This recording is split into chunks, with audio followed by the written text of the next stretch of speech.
बिस्मिल्लाहिर्रहमानिर्रहीम। इय्याका नअबुदु व इय्याका नस्तईन। सबसे पहले शौकत भट्टी आपको, आपके एमपीज को, मेहदी भट्टी को, अपने तहरीक इंसाफ के कारकुनों को, मेरे सारे जितने भी यहां हमारे ओहदेदार बैठे हैं, मैं सबको इस शानदार जलसे की भरपूर मुबारक भी देता हूं, खराज तहसीन भी पेश करता हूं। लेकिन शौकत भट्टी, आपने इतनी बड़ी लिस्ट पेश कर दी, लगता ऐसे है कि आप एक ही साल में हाफिजाबाद में वो काम करवाना चाहते हैं जो 70 साल में नहीं हुए। देखिए इंशाअल्लाह, देखिए सबसे पहले तो मेरा हाफिजाबाद के लोगों आपसे वादा है कि इंशाअल्लाह जब हमारे 5 साल मुकम्मल होंगे, मेरा वादा सिर्फ हाफिजाबाद आपसे नहीं है, मेरे सारे पंजाब के लोगों से है कि पाकिस्तान की तारीख में इन 5 सालों में जो हम डेवलपमेंट का काम करेंगे, इस सारी मुल्क की तारीख में इतना काम नहीं हुआ होगा जो इंशाअल्लाह पंजाब में हम आपको करके दिखाएंगे। अब मैं हाफिजाबाद के नौजवानों, मैं आपका सबका जुनून देख रहा हूं। मैं ये चाहता हूं, अभी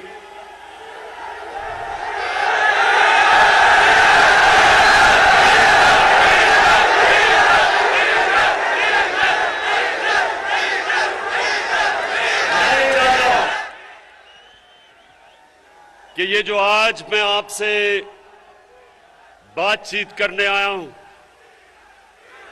आपने बड़े तहम्मुल से और आराम से मेरी बात सुननी। मैं सबसे पहले एक चीज आपसे पूछता हूं, क्योंकि आप बाशऊर लोग हैं, मुझे ये बताएं कि इमरान खान को सियासत में आने की जरूरत क्या थी 25 साल पहले? अल्लाह इमरान खान को सब कुछ दे चुका था, जो भी मैं जिंदगी में चाहता था अल्लाह वो दे चुका था।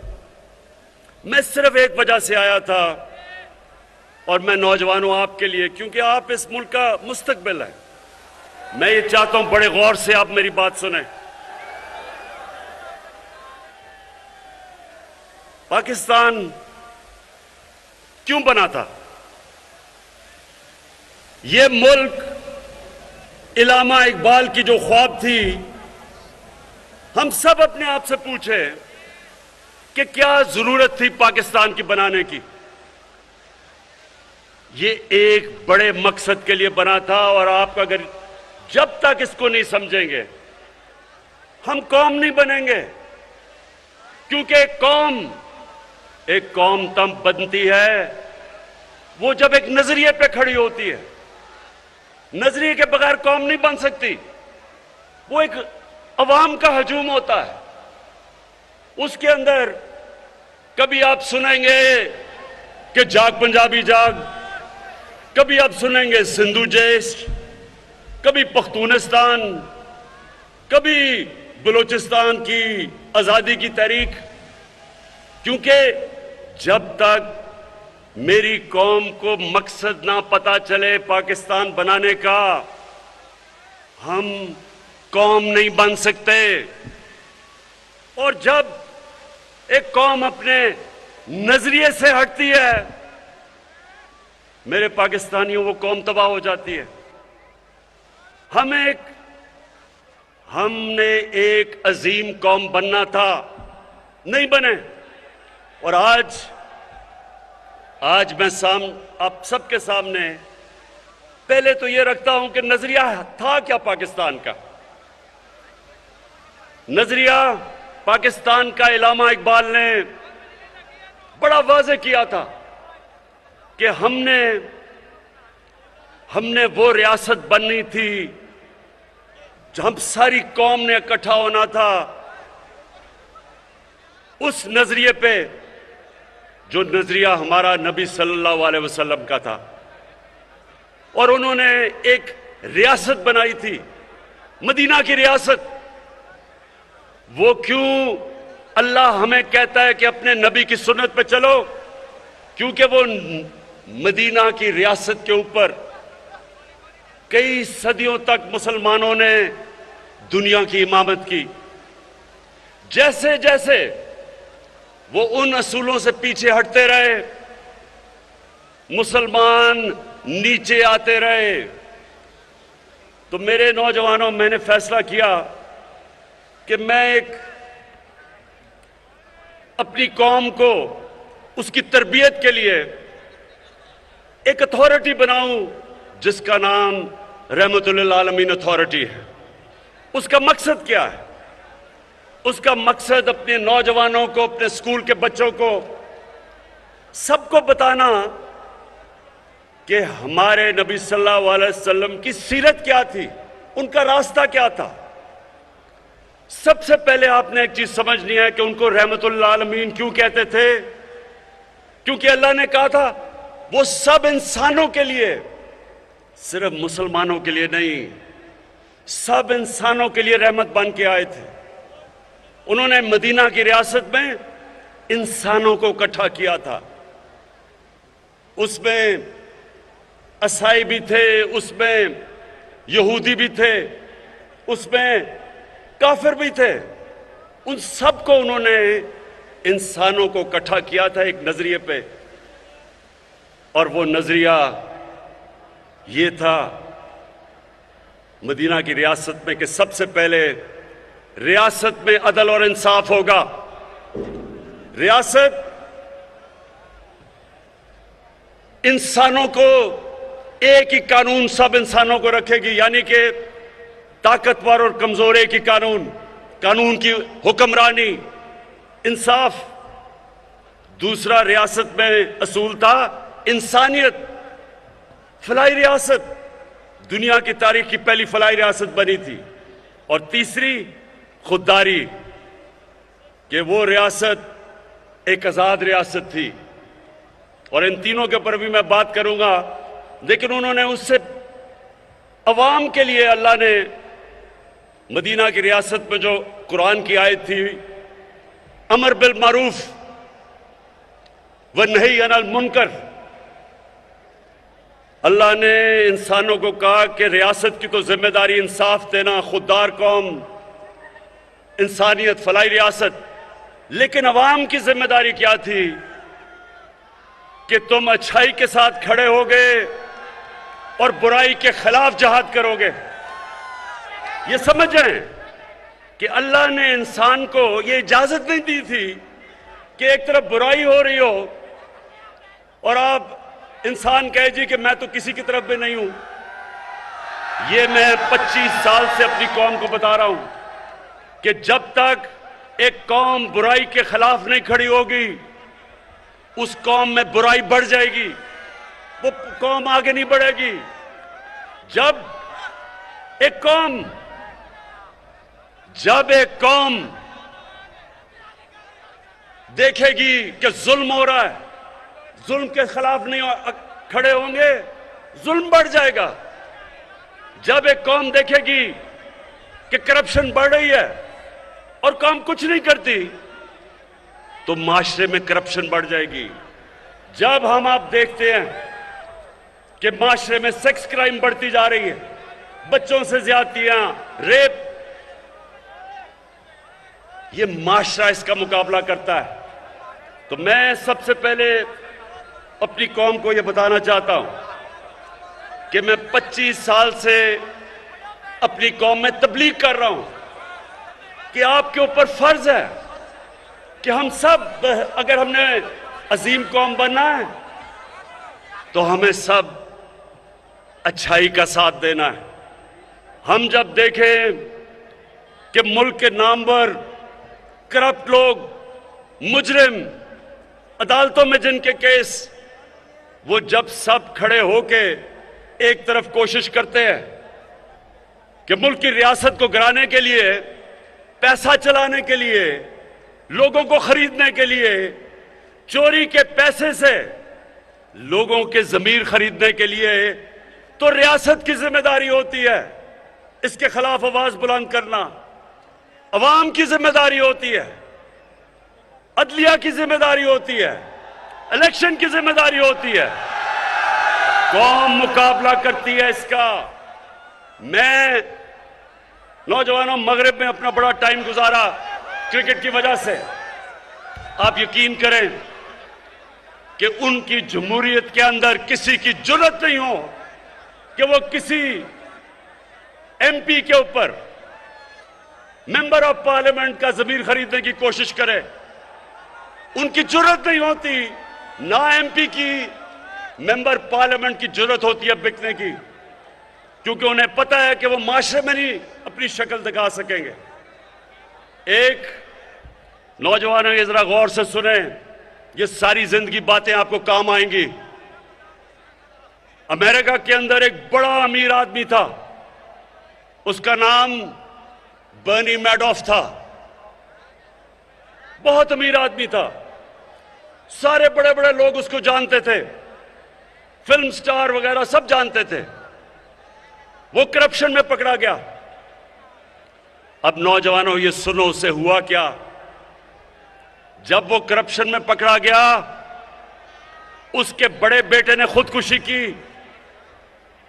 उसका जो दूसरा बेटा था वो घर से ना निकला और अब घर बैठा बैठा ही मर गया बीमारी में। उसकी बीवी ने तलाक दी, उसकी बहन और उसके खामद ने खुदकुशी की। क्यों? क्योंकि उनको पता था कि माशरे में उनकी जगह खत्म हो गई। कोई घर नहीं उनको बुलाएगा, कोई उनके बच्चों से शादी नहीं करेगा। ये होता है खौफ। जब एक कौम अमर बिल मारूफ पे खड़ी होती है, खौफ होता है लोगों को कि माशरा क्या कहेगा। तो मैं इसलिए रहमतुल्लिल आलमीन अथॉरिटी बनाई कि हम अपने बच्चों को पढ़ाएं, स्कूल के अंदर बच्चों को सीरत नबी से पढ़ाएं, यूनिवर्सिटी में रिसर्च करवाएं, इसके ऊपर डिबेट्स करवाएं, मुल्क का कैरेक्टर बनाएं। एक जब मदीना की रियासत खड़ी हुई थी तो हमारे नबी सल्लल्लाहु अलैहि वसल्लम ने उनका कैरेक्टर, उनको लोगों को उठा दिया था, अखलाकियात उठा दी थी। और इसलिए एक तो ये वजह है कि मैंने ये अथॉरिटी बनाई कि सीरत, नबी की सीरत बच्चे बच्चे को पता हो, फिर वो जो मर्जी करना चाहता है करे, लेकिन हम अपनी रियासत, अपने लोगों में शऊर पैदा करें कि उनको पता तो चले कि ये मुल्क बना क्यों था।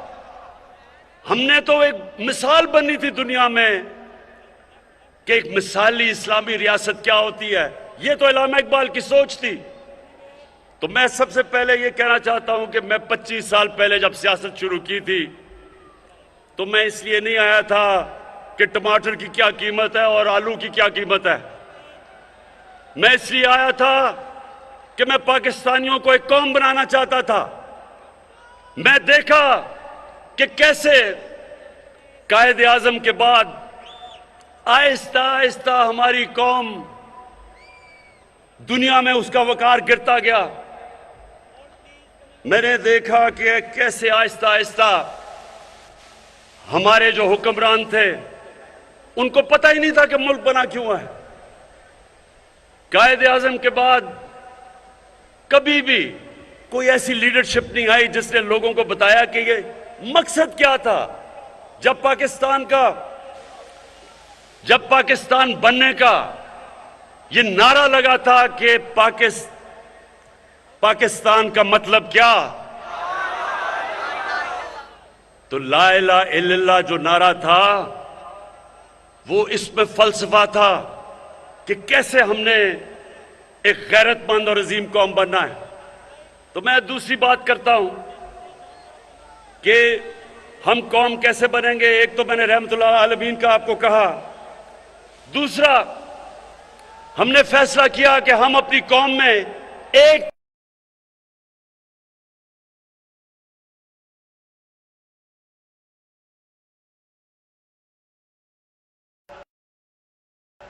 तो मैं दूसरी बात करता हूं कि हम कौम कैसे बनेंगे। एक तो मैंने रहमतुल्लाह आलमीन का आपको कहा, दूसरा हमने फैसला किया कि हम अपनी कौम में एक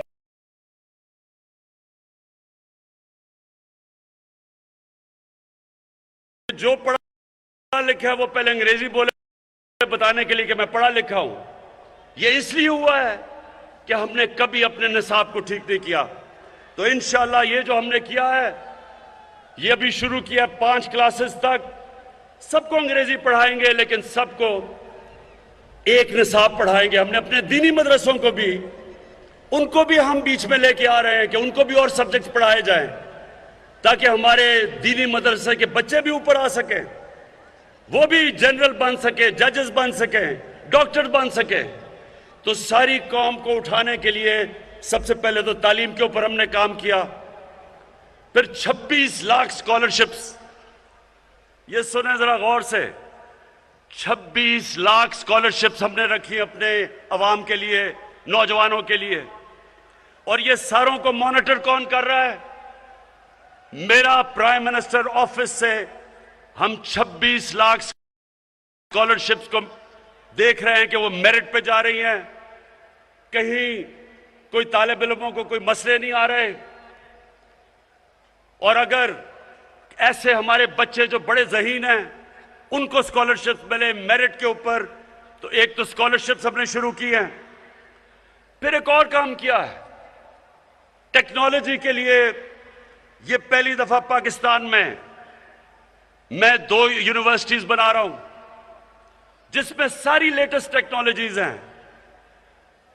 डॉक्टर अतार रहमान और हमारे बड़े जबरदस्त इस वक्त एयरफोर्स के चीफ जो हैं, इनके साथ मिलकर हम एरोस्पेस की लेटेस्ट टेक्नोलॉजी की यूनिवर्सिटी बना रहे हैं ताकि पाकिस्तान भी अपनी जहाज बना सके।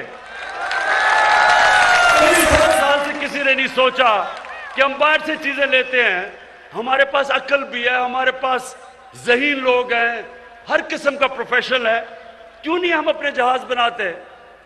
तो ये जो हमने इसलिए नहीं बनाते कि हमारे पास कोई यूनिवर्सिटी नहीं है।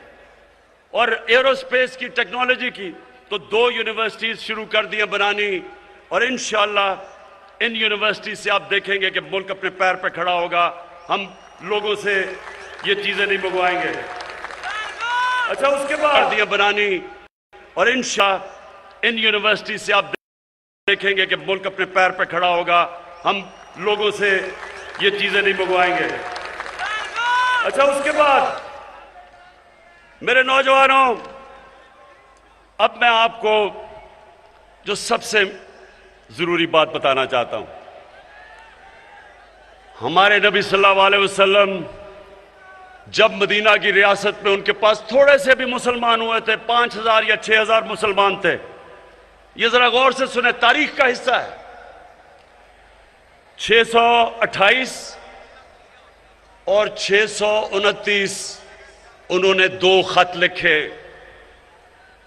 अब सोचें कि मुसलमान थोड़े से चंद हजार थे और खत लिखा उन्होंने एक सुपर पावर को। दुनिया बटी हुई थी 2 सुपर पावर्स के बीच में, एक था पर्शियन एम्पायर, एक सुपर पावर एक तरफ मशरिक में, और मगरिब में थी रोम बैजेंटाइन एम्पायर। उन्होंने दोनों सरबराह को एक खत लिखा, दोनों को एक पैगाम दिया कि मैं अल्लाह का पैगाम लेके आया हूं, अगर तुम इस पैगाम पे चलोगे तो तुम्हारी बेहतरी है। अब सोचें कि एक लीडर, दुनिया के तारीख का सबसे अजीम लीडर, उसकी शान देखें कि जब उनकी फौजें लाख लाख लाख लाख से ज्यादा बड़ी फौजें और जदीद हथियार थे, ये कुछ भी नहीं थे, थोड़े से हजार मुसलमान थे। लेकिन दुनिया के लीडर को जरा देखें कि उसने उनको ये नहीं कहा कि मैं इमदाद चाहता हूं, उन्हें ये नहीं कहा कि मैं तुम्हारे से कर्जे चाहता हूं, उन्होंने कहा मैं सच का पैगाम लेके आया हूं। और दुनिया की तारीख शाहिद है कि 10 साल के अंदर अंदर उन 2 खत के बाद दोनों सुपर पावर्स घुटने टेक गई मुसलमानों के सामने। तो हाफिजाबाद के लोगों सुनो, लीडर कभी किसी के सामने झुकता नहीं है। हमारे नबी सल्लल्लाहु अलैहि वसल्लम ने उनकी सुन्नत यह है कि ला इलाहा इल्लल्लाह इंसान को गैरत देता है। जब वो एक इंसान ला इलाहा इल्लल्लाह पढ़ लेता है, वो किसी झूठे खुदा के सामने नहीं झुकता। और हमारी बदकिस्मती कि हमारे जनाब यहां का प्राइम मिनिस्टर अमेरिकी सदर के सामने बैठता है, काम पे टांग रही होती है उसकी, हाथ में पर्ची पकड़ी हुई होती है कि कहीं मेरे मुंह से कोई गलत चीज ऐसी ना हो जाए कि अमेरिका का सदर नाराज ना हो जाए। जब एक मुल्क का लीडर इस तरह किसी के सामने टांगे कंपाता है, तो उसके बाद वो कौम को गिरा देता है, कौम गिर जाती है। कौम को तो लीडर उठाता है। हमारा जो लीडर, सबसे अजीम लीडर कायदे आजम मोहम्मद अली जिन्ना, एक गुलाम हिंदुस्तान में आजाद लीडर था, एक आजाद इंसान था। उसको देख के मुसलमानों को फख्र होता था, कभी किसी के सामने नहीं झुकता था। और हमारी अभी क्या हुआ जरा ये सुने। यूरोपियन यूनियन के एम्बेसडर्स ने मिलके खत लिखा कि इमरान खान को और हमारी हुकूमत को रूस के खिलाफ बयान देना चाहिए। अब ये सारे प्रोटोकॉल के खिलाफ है, ये सारे डिप्लोमेटिक प्रोटोकॉल्स के खिलाफ है कि एम्बेसडर्स ओपन लेटर लिख दें। और मैंने उनकी सही तनकीद की। मैंने उनको यह कहा कि तुमने हिंदुस्तान से इस तरह जुर्रत है खत लिखने की, और किसी मुल्क को लिखोगे ऐसा खत? और मैंने ये पूछा कि हम एक आजाद मुल्क हैं, हम किसी के गुलाम नहीं हैं। हमारे यहां अब ये सुने, पहले तो 2-3 लोगों की स्टेटमेंट्स आ गई। फजल रहमान ने कहा जी बड़ा इमरान खान ने बड़ा जुल्म कर दिया।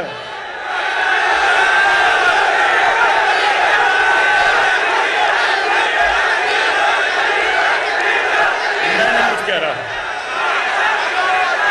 उसके बाद शहबाज शरीफ, अब जरा शहबाज शरीफ को देखें, वो जब भी जरा सुने मजे सुने, जब भी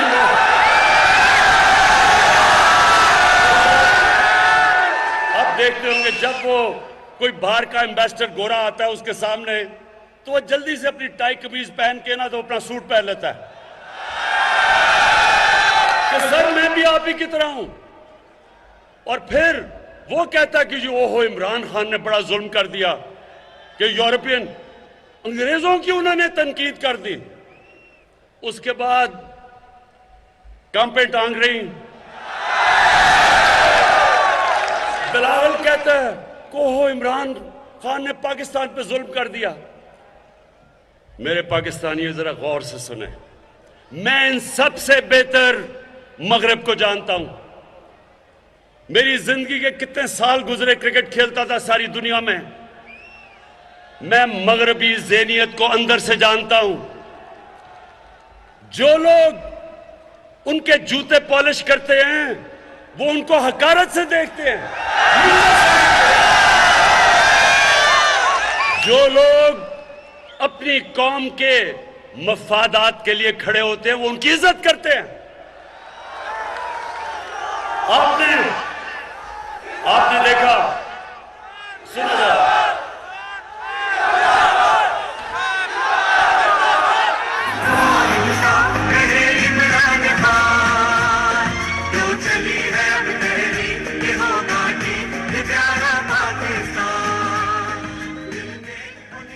देखिए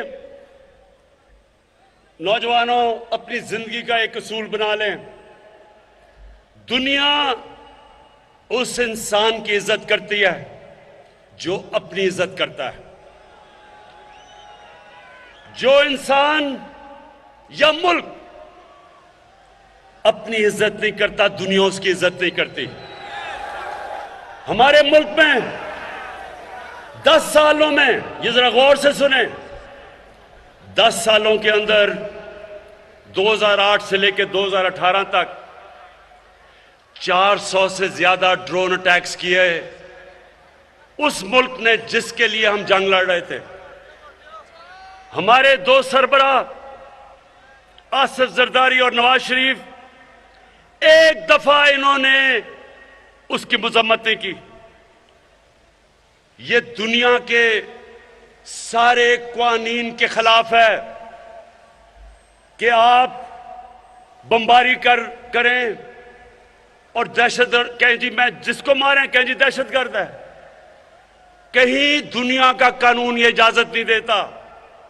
और फिर एक तरफ पाकिस्तान उनके लिए जंग लड़ रहा है और वही हमारे ऊपर बमबारी कर रहे हैं।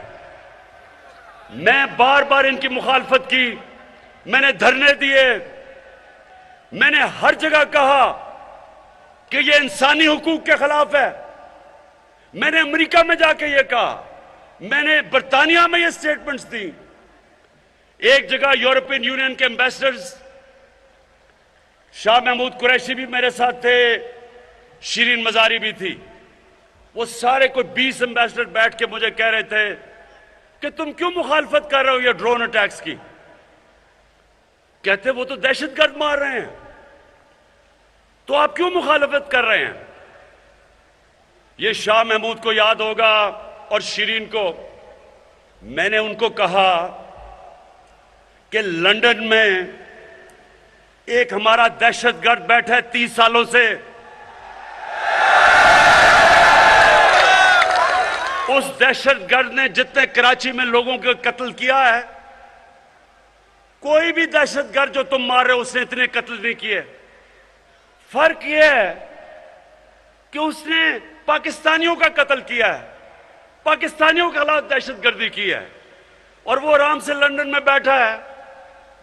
हम कहते हैं कि जनाब हमें दो, आप कहते हैं जी कानून में, आप कहते हैं अदालत में आके साबित करें। तो मैंने उससे कहा कि अगर पाकिस्तान, अगर आप हमें इजाजत देंगे कि हम ड्रोन अटैक करके उसको लंदन में मार दें। इनको याद है शाह महमूद को। मैंने उससे जब पूछा, मैंने कहा आप हमें इजाजत देंगे, और अगर आप इजाजत नहीं देंगे और कभी भी कोई भी महजब माशरा नहीं देता, तो क्या हम आपके कमी हैं कि आप यहां के ड्रोन अटैक्स मार रहे हैं।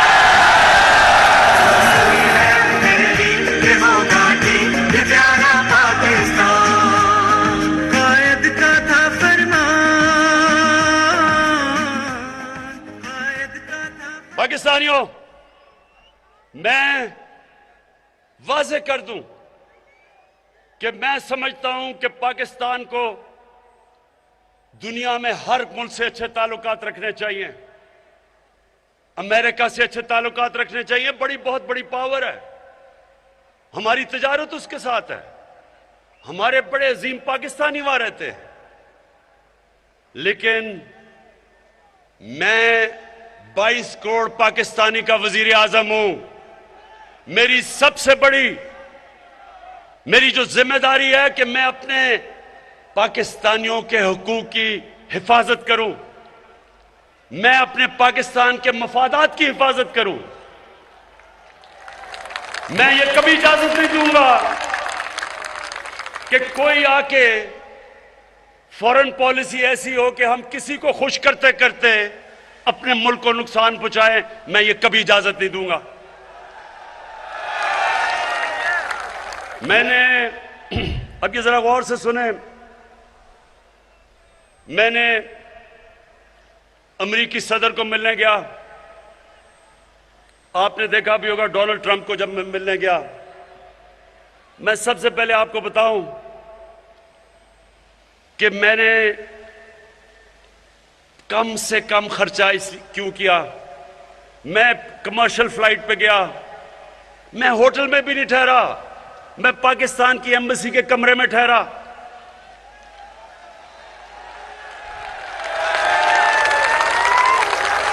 क्योंकि मैं उनको यह बताना चाहता था कि मेरे मुल्क के ऊपर इस वक्त मुश्किल माशी हालात हैं, मैं अपने मुल्क का पैसा बचा रहा हूं। मैं वहां सूट पहन के नहीं गया, मैं अपनी शलवार कमीज में गया।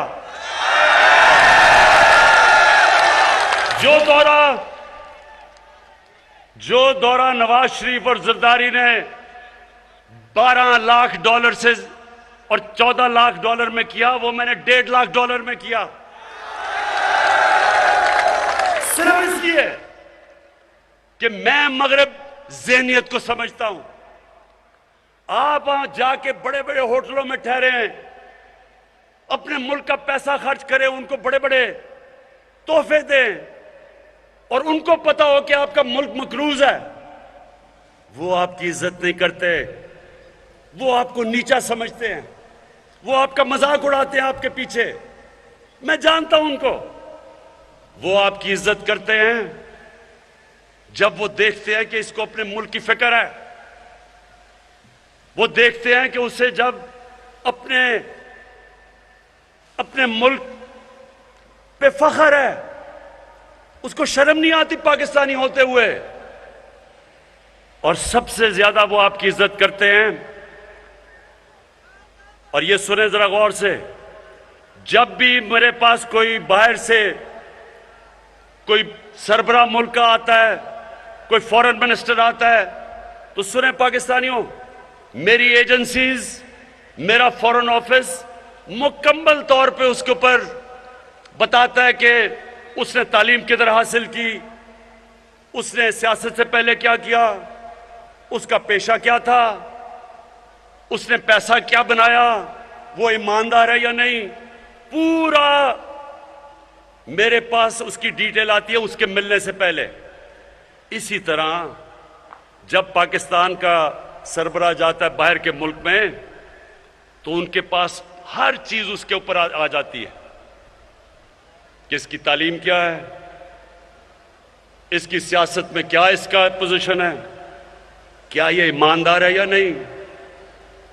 और जब उनको ये पता चलता है कि हमारे वजीर आजम के अरबों डॉलर की प्रॉपर्टीज बाहर पड़ी हैं, ये याद रखें कि उनकी एजेंसीज मुकम्मल तौर पे बता देती हैं कि उनके पैसे किधर हैं। उनकी लंदन में तो क्या पाकिस्तान में भी कोई प्रॉपर्टी नहीं, उनको सब पता चल जाता है। उनके पास एक एक चीज होती है। इसलिए अगर अल्लाह ने मुझे बाहर इज्जत दी, तो उनको सबको पता है कि मेरा कोई पैसा बाहर नहीं पड़ा। उन सबको पता है कि मैंने अपने मुल्क से करप्शन नहीं की। वो आपकी इज्जत करते हैं। और अल्लाह का शुक्र है, अल्लाह का शुक्र है कि चाइना में गए, उन्होंने हमारी इज्जत की।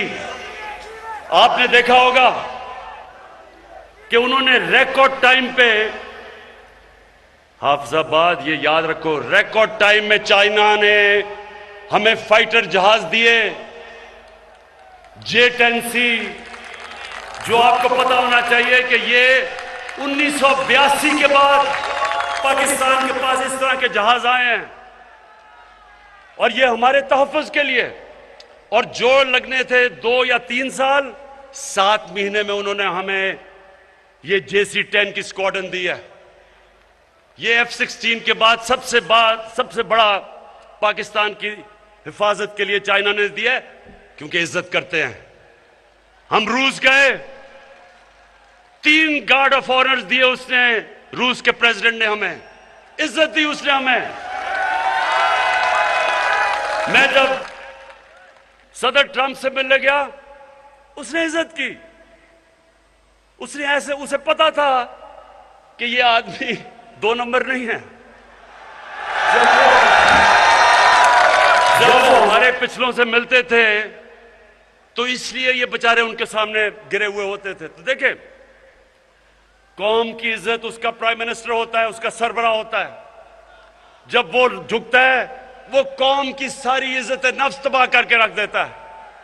तो मैंने आपसे 25 साल पहले अपनी कौम से कहा था कि ना मैं कभी किसी के सामने झुका हूं और इंशाअल्लाह कभी अपनी कौम को किसी के सामने झुकने नहीं दूंगा।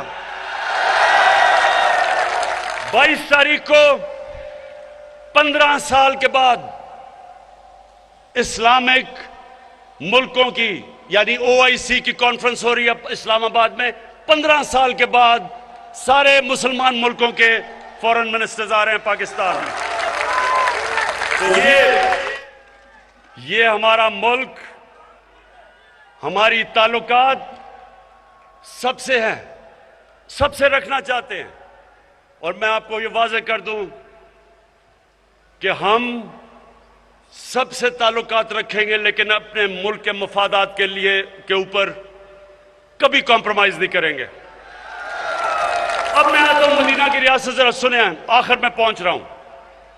मैं सिर्फ बताना चाहता हूं कि जो हमने किया है आज तक पाकिस्तान की तारीख में कौम बनाने के लिए किसी ने नहीं किया। मदीना की रियासत फलाई रियासत थी। फलाई रियासत क्यों जरूरी है? रियासत, एक कौम बनती तब है जब सारे फर्ज कौम के समझे कि ये जो रियासत है ये हमारे लिए है, ये हमारा ध्यान रखेगी, ये हमें इंसाफ देगी। अगर हमें मुश्किल वक्त आए, घर में बीमारी हो, तो रियासत मेरा ध्यान रखेगी। अगर मैं भूखा हूं तो रियासत हमारे बच्चों का ध्यान रखेगी। तो ये जो सफर है फलाई रियासत का, ये भी पाकिस्तान को कौम बनाएगा। रहमतुल्लाह आलमीन अथॉरिटी कौम बनाएगी। हमारा जो तालीम का निजाम है, एक निसाब, वो कौम बनाएगा। जो हमारी लीडरशिप है, अपनी कौम को खुददारी देके ये कौम बनाएगी। और ये जो फलाई रियासत है, इसमें सबसे बड़ा काम जो हमने हेल्थ कार्ड लेके आए हैं, हर खानदान स्वाय सिंध के, क्योंकि सूबे कर रहे हैं, ये उस्मान बुज़दार की मैं खास तारीफ करता हूं कि 400 अरब रुपया कभी पाकिस्तान में इस तरह का पैसा किसी ने खर्च नहीं किया आवाम पे। 400 अरब रुपया हम खर्च कर रहे हैं। हर खानदान को 10 लाख रुपए का हेल्थ कार्ड। इसका मतलब, ये जरा सुने, इसका मतलब ये कि अगर आपके घर में खुदा ना खास्ता बीमारी आए तो वो 10 लाख तक आप किसी भी अस्पताल में जाके अपना इलाज करवा सकते हैं। प्राइवेट हॉस्पिटल में जा सकते हैं।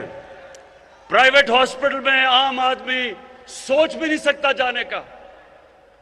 अभी जो लाहौर का महंगा हॉस्पिटल है, डॉक्टर्स हॉस्पिटल, उनके सरबराह डॉक्टर जावेद ने मुझे टेलीफोन किया 1 महीना पहले। कहता है, इमरान, मैं आपको बताना चाहता हूं कि हमारे हॉस्पिटल में, और महंगा हॉस्पिटल है, पहला हेल्थ कार्ड के ऊपर हार्ट का ऑपरेशन किया हमने। एक गरीब आदमी, एक ड्राइवर गया वहां, दिल की बीमारी थी, हेल्थ कार्ड के ऊपर प्राइवेट हॉस्पिटल में उसका मुफ्त इलाज हुआ। तो ये मुझे पाकिस्तानियों बताओ कि 70 साल से किसी ने यह नहीं सोचा कि आम आदमी के ऊपर क्या गुजरती है अगर घर में बीमारी होती है। ये कभी पाकिस्तान में चीजें नहीं हुई। फिर पनाहगाह, मैं जब लाहौर के, वो पुराना जो लाहौर का रावी का पुल था, जब उससे आता था दाता साहब की तरफ, तो वो जो बीच में, सड़क के बीच में जो जगह थी, हमेशा मैं देखता था कि बेचारे लोग सो रहे हैं उसके ऊपर, मजदूर सो रहे हैं उसके ऊपर, ट्रक गुजर रहे हैं रात को, बसें गुजर रही हैं, धुआं आ रहा है, मिट्टी आ रही है। कभी किसी ने नहीं सोचा कि उनके लिए एक हम पनाहगाह बना दें कि जाके उधर सो सके गरीब लोग। कभी किसी ने नहीं सोचा, कभी किसी में यह रहम नहीं आया।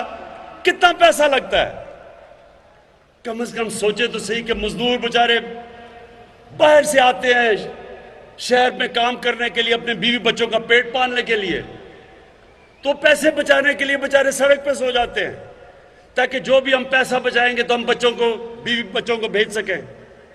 लेकिन कभी रियासत में किसी ने नहीं ये सोचा, क्योंकि एहसास ही नहीं है।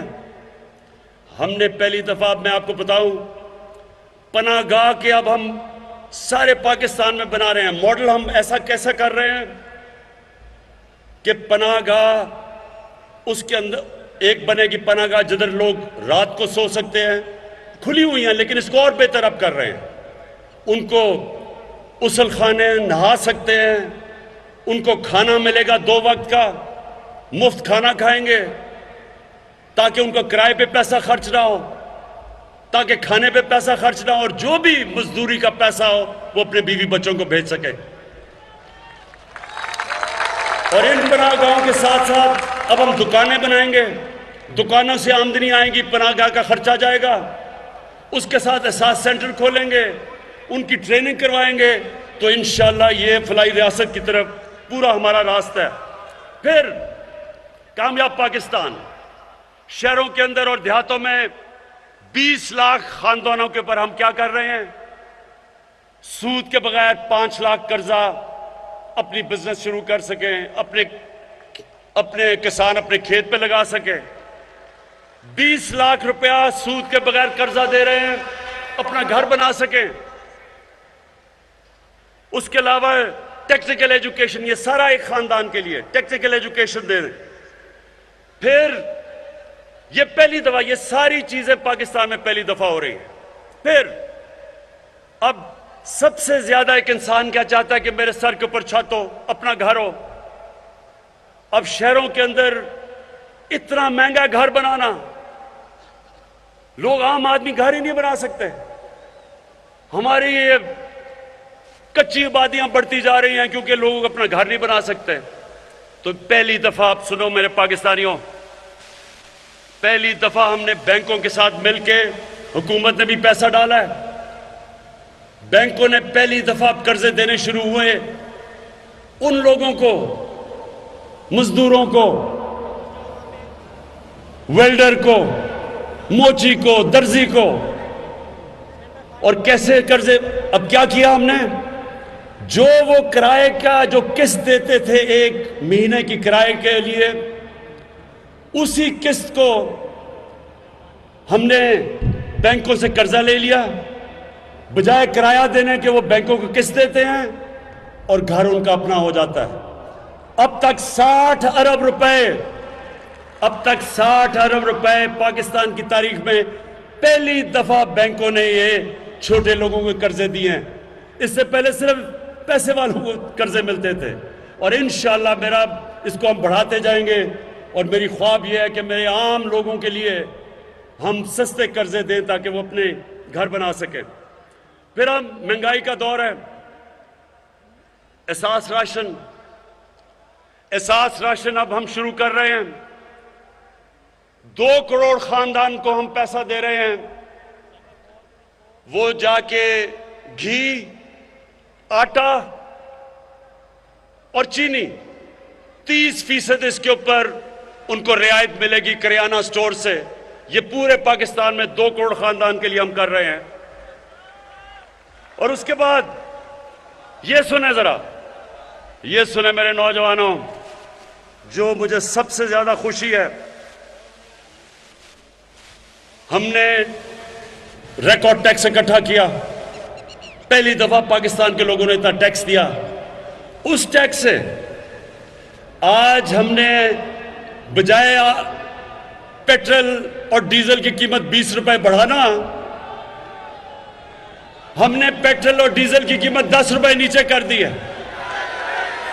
5 रुपए यूनिट बिजली की कीमत कम कर दी है।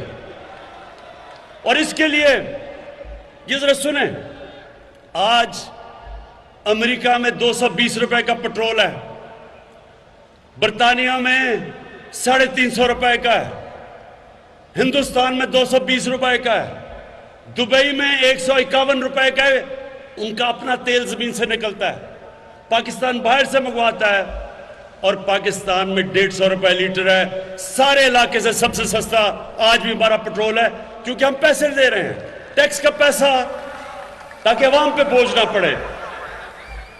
और इंशाअल्लाह जैसे जैसे मेरी कौम टैक्स देती रहेगी, वैसे वैसे मैं आपके ऊपर पैसा खर्च करता रहूंगा, बोझ आपका कम करता रहूंगा।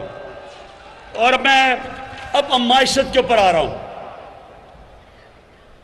ये जरा मेरी गौर से सुने, मैं आखिर अब तकरीर खत्म करने वाला हूं। ये जरा गौर से सुने अब बात। 100 साल में एक दफा इतना बड़ा अजाब है जो कोरोना है। 100 साल में इतना बड़ा बुरहान आया दुनिया के अंदर। जब बुरहान आया तो मेरे पाकिस्तानियों, सारी दुनिया ने लॉकडाउन लगा दिए, सारा कारोबार बंद कर दिया, लोगों को घरों में बंद कर दिया। हिंदुस्तान ने भी कर दिया। मुझे सबने कहा कि आप भी पाकिस्तान में लोगों को बंद कर दें। मैंने बार बार लोगों से एक सवाल पूछा कि मुझे बताओ कि अगर मैं लॉकडाउन लगाऊंगा, मेरे दिहाड़ीदार का क्या बनेगा, टैक्सी ड्राइवर का क्या बनेगा, रिक्शा ड्राइवर का क्या बनेगा, छाबड़ी वाले का क्या बनेगा। जो आदमी पैसा कमाता है और अपने बच्चों को पालता है, जो दिहाड़ी कमा के बच्चों को खाना देता है, उसका क्या बनेगा। सिंध ने मेरी बात नहीं मानी, सिंध हुकूमत ने लॉकडाउन लगा दिया। मुझे बुरा भला कहा गया। सारी ऑपोजिशन पार्टीज की तकरीरें मौजूद हैं। हर जगह उन्होंने कहा कि इमरान खान मुल्क को मरवा देगा। तो मेरे हाफिजाबाद के नौजवानों, अल्लाह का करम हुआ कि आज 2 साल के बाद सारी दुनिया ये कह रही है कि जो इमरान खान और पाकिस्तान ने कोरोना पे जो उन्होंने हिकमत अमली की थी, वो दुनिया में सबसे अच्छी है। दुनिया आज हमारी हिकमत अमली पे चल रही है।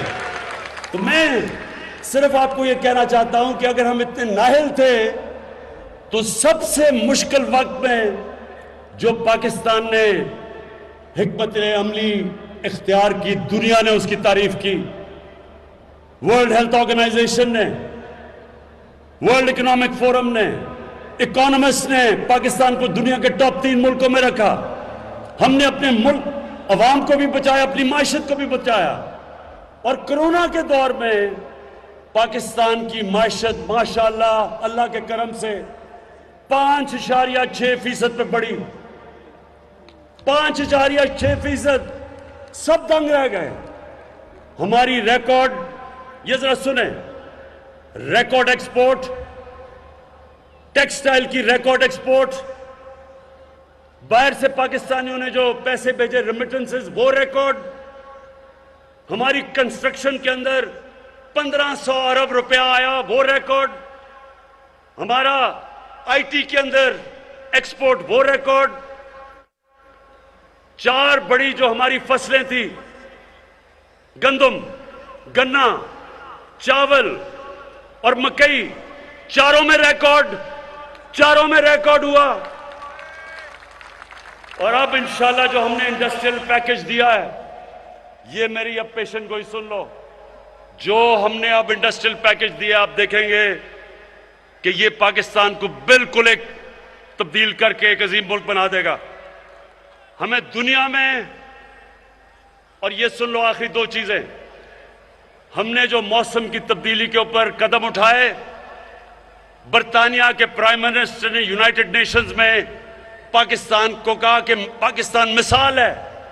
पाकिस्तान वो मुल्क है जो दुनिया को दिखा रहा है कि मौसम की तब्दीली यानी क्लाइमेट चेंज का कैसे मुकाबला करना है। फिर 50 साल में, हाफिजाबाद के लोगों, आप यहां ज्यादातर किसान हो, 50 साल में पहली दफा पाकिस्तान में डैम्स बनी हैं। 10 डैम्स बना रहे हैं हम, ये 50 साल के बाद, ताकि पानी को बचाएं, ताकि किसानों के पास ज्यादा पानी आए, सस्ती बिजली बने, पानी के ऊपर बिजली बने। और इंशाअल्लाह